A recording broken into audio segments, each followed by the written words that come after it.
بسم اللہ الرحمن الرحیم۔ السلام علیکم معزز طلبہ کرام، آپ سب کیسے ہیں؟ آج ہم نور الانوار کے سبق نمبر 169 کو پڑھیں گے، اور آج کے سبق کا عنوان ہے امام شافعی علیہ رحمہ کی پہلے گمان کا جواب۔ آج کے ہمارے سبق کی عبارت فَأَجَابَ الْمُصَنِّفُ عَنْ جَانِبِ أَبِي حَنِیفَةَ سے شروع ہوتی ہے۔ عبارت اور اس کے ترجمہ سے پہلے یہ بات ذہن میں رہے کہ گزشتہ 2 سبق ہم نے اس حوالے سے سنے کہ ایسے 2 عام ہیں جن میں امام شافعی علیہ رحمہ کو امام اعظم کے حوالے سے یہ گمان ہوتا ہے کہ ان عام الفاظ کے عام ہونے کے باوجود امام اعظم نے اس میں خصوص کو اختیار کیا ہے۔ تو ان میں سے پہلی جو آیت تھی وہ وَلَا تَأْكُلُوا مِمَّا لَمْ يُذْكَرِ اسْمُ اللَّهِ عَلَيْهِ پر امام شافعی کا اختلاف تھا عام سے۔ عامدن جو متروک و تسمیہ ہے اس کی حلت و حرمت کے حوالے سے، اور دوسرا جو عام تھا وہ وَمَا دَخَلَهُ كَانَ آمِنًا میں من کی عموم پر تھا کہ ان کے ہاں یہاں بھی احناف نے گویا کچھ صورتیں مخصوص کر کے اور امن کو ختم کیا تھا کسی کے لیے، تو اس لیے انہوں نے بھی ایک تیسری چیز سے اسی خاص کے احتمال اختیار کرتے ہوئے امن اٹھا لیا۔ تو اب مصنف علیہ رحمہ نے فَأَجَابَ المصنف سے اسی طرف اشارہ فرمایا کہ وہ جو امام شافعی کو یہ 2 گمان ہیں کہ احناف نے عام سے کسی چیز کو خاص کیا ہے، تو ایسا نہیں ہے۔ احناف نے کسی عموم سے خصوص کو نہیں لیا یہاں ان 2 آیتوں میں، یہ صرف امام شافعی علیہ رحمہ کو گمان ہوا ہے، اور حقیقت کیا ہے اس کی طرف نظر ہم کریں گے آئندہ کے سبق میں۔ دوسری آیت پہ ہم کلام کریں گے وَمَا دَخَلَهُ كَانَ آمِنًا پر، کہ وہاں جو عموم ہے اس میں خصوص کیسے نہیں آیا احناف کی طرف سے اور کیسے الزام لگ گیا، اور یہ وَلَا تَأْكُلُوا مِمَّا لَمْ يُذْكَرِ اسْمُ اللَّهِ جو آیت ہے اس میں بھی احناف نے ناسی کو عام سے خاص نہیں کیا، یہ پھر کیسے وہ نکل گیا اس کی تفصیل کی طرف ہم بڑھیں گے۔ آئیے سب سے پہلے عبارت پڑھ کے اس کا ترجمہ کرتے ہیں، اس کے بعد باقاعدہ سبق کی وضاحت بھی کرتے ہیں۔ تو مصنف علیہ رحمہ لکھتے ہیں فَأَجَابَ الْمُصَنِّفُ عَنْ جَانِبِ أَبِي حَنِیفَةَ بِقَوْلِهِ، تو پس مصنف علیہ رحمہ نے امام اعظم امام ابو حنیفہ رحمۃ اللہ تعالی علیہ کی جانب سے اپنے اس قول سے جواب دیا وَلَا يَجُوزُ تَخْصِيصُ قَوْلِهِ تَعَالَى وَلَا تَأْكُلُوا مِمَّا لَمْ يُذْكَرِ اسْمُ اللَّهِ عَلَيْهِ، اور جائز نہیں ہے اللہ تعالیٰ کے فرمان کی تخصیص کرنا، اور وہ فرمان کیا ہے کہ تم نہ کھاؤ اس میں سے جس پر اللہ کا نام نہ ذکر کیا گیا۔ وَمَا دَخَلَهُ كَانَ آمِنًا، اور اللہ کے اس فرمان میں سے کہ جو بھی اس بیت اللہ میں داخل ہو وہ امن والا ہے، بالقیاس و خبر الواحد، قیاس کی وجہ سے یہ تخصیص جائز نہیں ہے، اور خبر واحد کی وجہ سے بھی یہ تخصیص جائز نہیں ہے۔ ای لا يجوز تخصیص الشافعی العامد عن قوله تعالی ولا تأکلوا مما لم يذکر اسم اللہ علیہ بالقیاس علی الناصی، یعنی کہ امام شافعی کا عامد کو خاص کرنا قیاس کرتے ہوئے ناسی پر اللہ تعالیٰ کے اس فرمان سے کہ وَلَا تَأْكُلُوا مِمَّا لَمْ يُذْكَرِ اسْمُ اللَّهِ عَلَيْهِ میں یہ جائز نہیں ہے۔ وَقَوْلِهِ علیہ السلام المسلم يَذْبَحُ عَلَى اسم اللہ سَمَّ لَمْ يُسَمِّ، اور اسی طرح نبی علیہ السلام کے اس فرمان سے استدلال کرتے ہوئے بھی یہ چیز جائز نہیں ہے کہ مسلمان اللہ کے نام پر ہی ذبح کرتا ہے، چاہے جائے کہ وہ نام ذکر کرے یا نہ کرے۔ وَتَخْصِيصُ الدَّاخِلِ بِالْبَيْتِ بَعْدَمَا قَتَلَ عَنْ قَوْلِهِ، اور امام شافعی کا تخصیص کرنا بیت اللہ میں داخل ہونے والے کی اپنے قتل کرنے کے بعد اللہ تعالیٰ کے اس فرمان سے کہ وَمَنْ دَخَلَهُ كَانَ آمِنًا بالقیاس علی القاتل بعد الدخول وعلی الاطراف، یہ بعد الدخول جو قاتل ہے اس پر قیاس کرتے ہوئے یا جس نے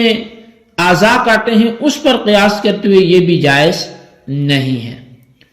وقولہ علیہ السلام، اور نبی علیہ السلام کے اس فرمان کی وجہ سے بھی یہ تخصیص جائز نہیں ہے کہ الحرم لا يعيذ عاصيا ولا فارا بدم، کہ حرم جو ہے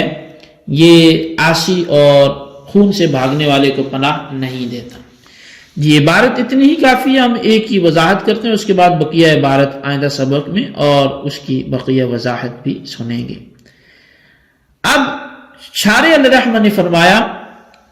کہ مصنف نے امام اعظم امام ابو حنیفہ کی طرف سے امام شافعی کو یہ جواب دیا ہے کہ قیاس اور خبر واحد کے ذریعے نہ تو اللہ تعالیٰ کے فرمان وَلَا تَأْكُلُوا مِمَّا لَمْ يُذْكَرِ اسْمُ اللَّهِ عَلَيْهِ کو خاص کرنا جائز ہے، اور نہ ہی اللہ تعالیٰ کے اس فرمان وَمَنْ دَخَلَهُ كَانَ آمِنًا کو خاص کرنا جائز ہے۔ یعنی امام شافعی علیہ رحمہ کا عمدن تارک تسمیہ کو ناسی، یعنی جو بھول کر بسم اللہ کو چھوڑ چکا ہے، اس پر قیاس کر کے، اور حدیث جو ہے کہ المسلم یذبح علی اسم اللہ سمع او لم یسمی، اس حدیث کی وجہ سے بھی، اور باری تعالیٰ کے فرمان وَلَا تَأْكُلُوا مِمَّا لَمْ يُذْكَرِ اسْمُ اللَّهِ عَلَيْهِ سے اس قیاس اور حدیث کی وجہ سے فرمایا کہ یہ ناسی کو قیاس کرنا، یہ ناسی پر عامد کو قیاس کرنا یہ جائز نہیں ہے۔ اب فرماتے ہیں کہ اسی طرح امام شافعی کا قتل کرنے کے بعد کعبہ میں داخل ہونے والے شخص کو، کعبہ میں داخل ہونے کے بعد قتل کرنے والے شخص پر، اور قطع اعضاء کے بعد کعبہ میں داخل ہونے والے شخص پر قیاس کر کے، اور حدیث الحرم لا يعيذ عاصيا ولا فارا بدم کی وجہ سے باری تعالیٰ کے قول وما دخلہ کان آمنا سے خاص کرنا یہ بھی جائز نہیں ہے، کیونکہ یہ دونوں عام، یعنی مما لم یذکر اسم اللہ اور وما دخلہ، یہ مخصوص نہیں ہے جیسا کہ امام شافعی نے گمان کیا ہے۔ یعنی جب یہ دونوں عام ابتداءً مخصوص نہیں ہیں تو آپ حضرات کا قیاس اور خبر واحد کی وجہ سے ثانیاً خاص کرنا بھی جائز نہیں ہوگا۔ اور یہ دونوں عام ابتداءً مخصوص اس لیے نہیں ہیں کہ ناسی، جس کے بارے میں آپ حضرات شوافی کا یہ خیال ہے کہ حنفیوں نے اس کو مما لم یذکر اسم اللہ سے خاص کیا ہے، تو یہ خیال غلط ہے۔ سرے سے باری تعالیٰ کے قول مما لم یذکر اسم اللہ علیہ میں ناسی تو داخل ہی نہیں ہے، اور اس کے داخل نہ ہونے کی وجہ یہ ہے کہ ناسی حکماً ذاکر ہوتا ہے، یعنی اگرچہ وہ بھولا ہوا ہے لیکن حکماً وہ یاد کرنے والا ہے، وہ بولنے والا ہے اللہ کا ذکر، کیونکہ نسیان ایک شرعی عذر ہے جس کو شریعت نے معاف کیا ہے، اور رہا اس کا مسلمان ہونا تو وہ ذکر اللہ کا داعی ہے،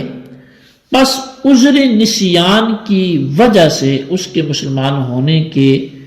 ذکر کے قائم مقام جو ہے اس مسلمان ہونے کو رکھ دیا جائے گا، اور یہ کہا جائے گا کہ ناسی حکماً یہ ذاکر ہے، اور جب ناسی حکماً ذاکر ہے تو ناسی مما لم یذکر اسم اللہ علیہ کے افراد میں شامل نہیں ہوگا، اور جب ناسی مما لم یذکر اسم اللہ علیہ کے افراد میں شامل ہی نہیں ہے تو اس کو آیت سے مما لم یذکر اسم اللہ علیہ سے خاص کیسے کر لیا گیا؟ تو خاص تب ہوتا جب وہاں یہ پہلے شامل ہوتا، تو یہ اس کو عموم میں شامل ہی نہیں ہے، تو اس لیے اس کو خاص بھی نہیں کیا گیا۔ اور جب ناسی کو آئے سے خاص نہیں کیا گیا تو آپ کے لیے اس ناسی پر قیاس کر کے عامد کو خاص کرنے کی اجازت کیسے ہوگی؟ یعنی متروک التسمیہ عامدن کو متروک التسمیہ ناسین پر قیاس کرنا یہ کیسے درست ہو سکتا ہے جبکہ متروک التسمیہ ناسین اس آیت میں داخل ہی نہیں ہے۔ جی طلبہ کرام، یہ ہمارے آج کے سبق کی عبارت، ترجمہ اور وضاحت تھی۔ در حقیقت ہم نے وَلَا تَأْكُلُوا مِمَّا لَمْ يُذْكَرِ اسْمُ اللہِ عَلَيْهِ میں جو امام شافعی کو گمان ہوا تھا، اس گمان کی رد پہ ہم نے گفتگو کی ہے کہ احناف نے وہاں آیت سے ناسی کو خاص نہیں کیا جیسا کہ آپ سمجھے تھے۔ تو بہرحال اس سبق کو آپ اچھی طرح یاد کریں، خلاصتاً اس کو رجسٹر پہ لکھیں بھی، بالخصوص ان سوالات کے جوابات بھی دیں۔ سوال نمبر 1 یہ ہے کہ امام شافعی نے وَلَا تَأْكُلُوا مِمَّا لَمْ يُذْكَرِ اسْمُ اللہِ عَلَيْهِ کی ضمن میں جو احناف پر اعتراض کیا ہے، اس میں احناف اپنے موقف کی وضاحت کیسے کریں گے؟ آپ اس کی کھلے لفظوں میں وضاحت فرمائیں۔ اللہ تبارک و تعالیٰ سے دعا ہے جو کچھ ہم نے پڑھا سنا سے یاد رکھنے کی توفیق نصیب فرمائے، آمین بجاہ النبی الامین صلی اللہ علیہ وسلم۔